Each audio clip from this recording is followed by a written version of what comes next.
faith-seeking understanding. This is a phrase commonly associated with Anselm of Canterbury. I've been talking about him a lot lately. At one point he says, "For I do not seek to understand that I may believe, but I believe in order to understand." Anselm sees understanding as coming as a result of belief, or really what we're going to focus on more as faith. Now, for a long time, I did not love this sentiment. Shouldn't we understand first before we believe? Right? How can you believe in something that you don't understand? It seemed to me to be somewhat irresponsible. And at worst, it seemed to call us to something of an irrational faith, right? Just believe. Don't worry about understanding. Don't ask any questions. Just believe. It'll all work out later. For me, I've always wanted to be like C.S. Lewis in this, who describes his conversion experience of being dragged, kicking and screaming and struggling, right? His eyes darting around for a chance to escape, but just dragged by the evidence into the kingdom. He calls himself the most reluctant convert in all of England. I didn't want to just believe in order to understand. I wanted to reluctantly be dragged in by the evidence. Now, I still think this, at least in some sense, right? I want to believe because Christianity is true. I want my faith to be deeply grounded in the evidence for what I know is the case, but I just don't think that's what Anselm has in mind here. I don't think he's just simply calling us to believe irrationally, right? If he was, I couldn't do it. In fact, Anselm in his Proslogion is in search of reason.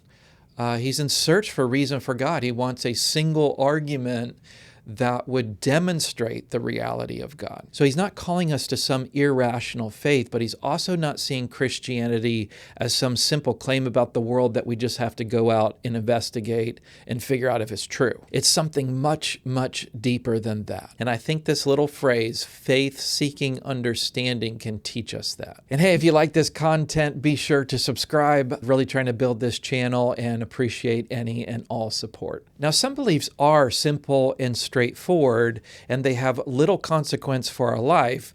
So we just need to investigate, figure out if they're true or not, and then go about our lives. For those, I think they should be understood before they are believed. What time is my doctor's appointment next week? Pretty straightforward. I just need to give them a call or look it up on my calendar, and then I have good evidence to believe that it's true. Simple and straightforward beliefs are like this, right? Just the facts and figures of life. But when something is lived out, when something needs to be embodied in a way, or will be embodied if true, right? That's the kind of thing that has great consequence for our life. And it's not a simple matter of doing an academic study. And no matter what you think of Christianity, Christianity is not some simple belief or simple set of beliefs. Listen, in Christianity, we are talking about knowing the living God and being known by God, right? It's got this relational context to it. And so this cannot be a mere academic study. It is something that we live out. It's something that we embody. And it has huge consequence for our lives. If this is true, if it is the case that we have knowledge of the living God, that should change our lives in pretty much every way imaginable. So often critics of Christianity, and I would add many Christian apologists, approach this as if it's just trying to nail down some facts and figures. You present your evidence, I'll present my evidence, and we'll see which view has got more reason. Now, I think that has some value, but that's just not all of what Christianity is. Consider riding a roller coaster. Can you understand some things about riding a roller coaster, from the armchair? Well, sure, but you're never going to fully understand it until you go for a ride and have your teeth rattled by it. In a sense, you have to place faith in the roller coaster really to understand the experience. And this isn't just for religious claims. Take something like communism, right? Communism, I think, looks good on paper, right? You can kind of do an academic study of communism, and maybe this will sound like a really good idea. But every person that I know who has lived in a communist country will say the same thing, that it just doesn't work in practice. When you try to live it out, right, it goes pretty terribly. And this is true of capitalism, of course. It's true of democracy. It's true of every kind of political idea. There's a way in which, in order to truly understand them, they have to be tried. They have to be lived out and embodied in a way.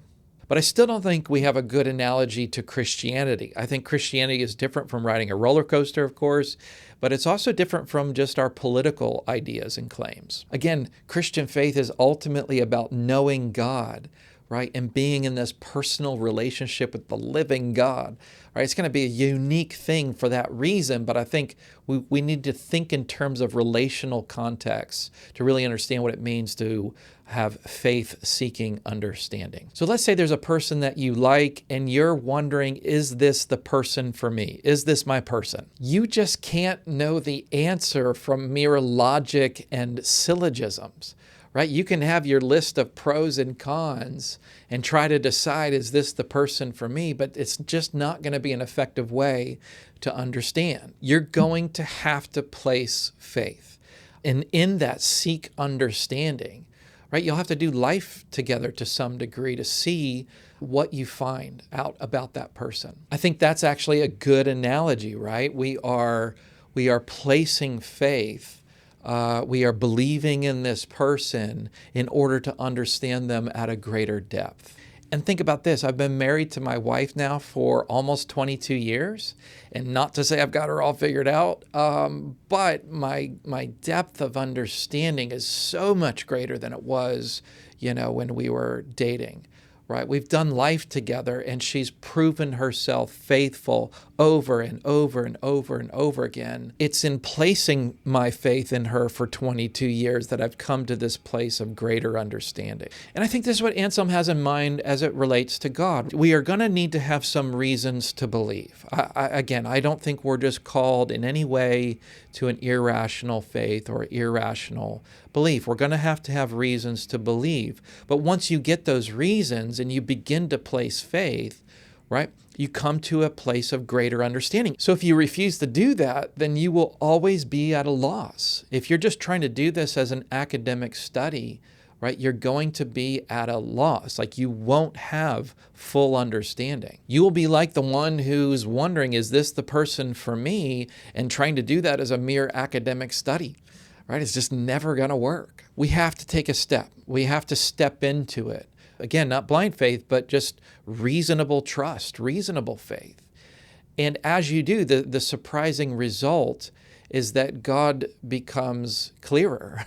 You begin to understand. You actually begin to have more evidence, and not just more, but a different quality of evidence. You begin to know the living God. So rather than being something that's irrational or a call to something irresponsible, I think this phrase, faith-seeking understanding, really gives us how we should approach, right? We are placing faith. We are living this out. We are embodying this. This is no mere academic study. And all I can do is talk about my own experience and what I have found as I have drawn near to God.